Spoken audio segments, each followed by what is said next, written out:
Good job, Rhett. All right. Thanks. Welcome to the high-res diner. One of those, there's like a mic right behind you there. Clip on your shirt. Hello again. Welcome to the high-res diner again. Hope you don't mind our experimentation with the format. What's up, Rhett? Absolutely. I started school today, Paul. You did? How was that? It was pretty damn awful. Pretty damn awful. Why? It's just not the same as it used to be, one of those? No, it's always been pretty damn awful, to tell you the whole truth. What year are you? I'm a junior and at St. Mark's. High school. Private school for boys. Actually, I don't want this. You don't want that? But I'll save it for later. Oh, okay. I mean, not to Would another flavor make a difference? How about a sweet tart?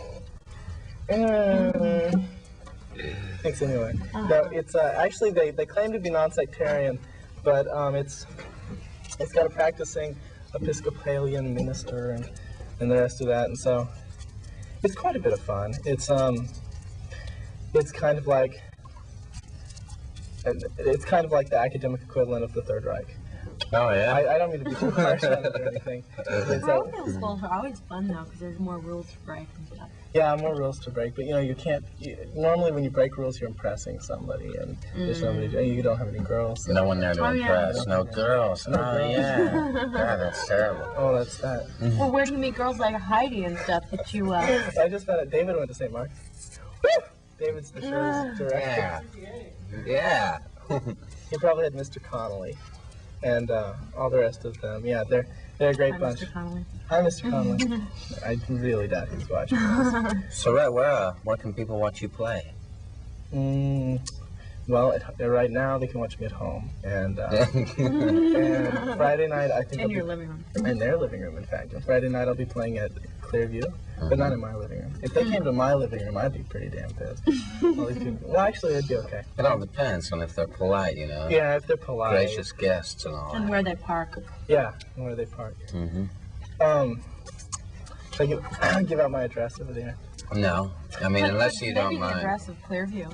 Oh, speaking of which, Friday night I'll be playing at Clearview, and Saturday at 8 I'll be in the big Change Russell Hobbs's Life. Change Your Life Festival. Oh, yeah. Sorry, didn't mean to. Rhett goes on the record. Well, a little bit more on that this weekend in Deep Ellum, beginning Friday afternoon, stretching through to Eternity. Sunday night. We have the whichever comes first. Change Your Life Festival, which is somewhere approximately 60 bands playing on 3 different stages in and around A lot of bands. Deep Ellum, Commerce. Are all the bands playing for free? Yes.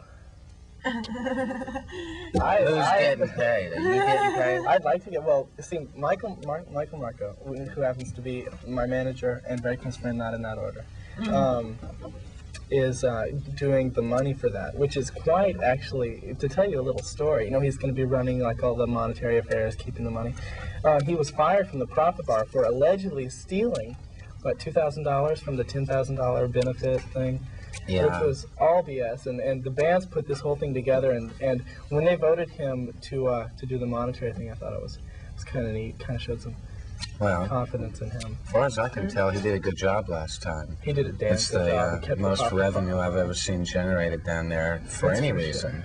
The most spirit too. If you went out the next couple of weeks, you saw people down there every night, weeknights.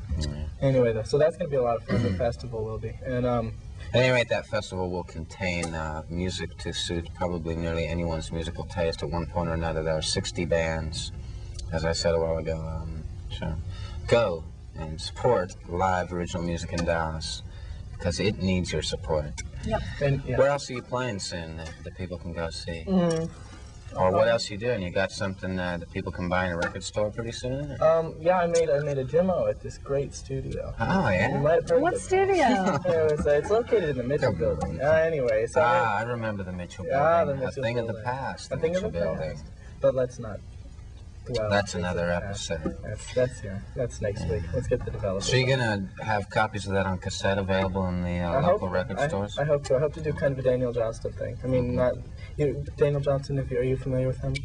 He's an Austin kind of, not necessarily avant-garde. It's more kind of a psychotic music. He sits down with a toy piano and makes these really cheap tapes, and then distributes them, personally with a you know, like draws the little cover and puts them in record stores for people to buy.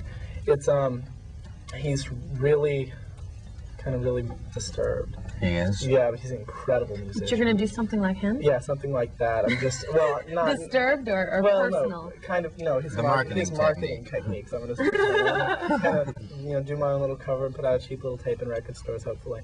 And, as far as being a folk singer goes, I think it's kind of a profession which is conducive to that sort of marketing. It's music for folks, I guess. Is For folks. music for folks. How long have you been playing music, Rhett? 4 or 5 years. Is there a particular thing that made you start doing it, or you just kind of generally wanted to all along and finally did, or?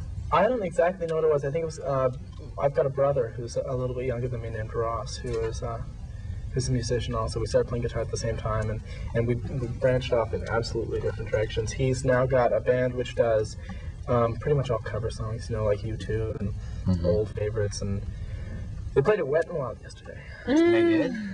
All right. Where's Where's that? Yeah. Garland, it's a big... Oh, okay, on the highway out there. Yeah, and so I've always been kind of competing with him. Yeah. He would go out and learn Stairway to Heaven, and I'd go out and learn a Bob Dylan song. At different levels of difficulty, but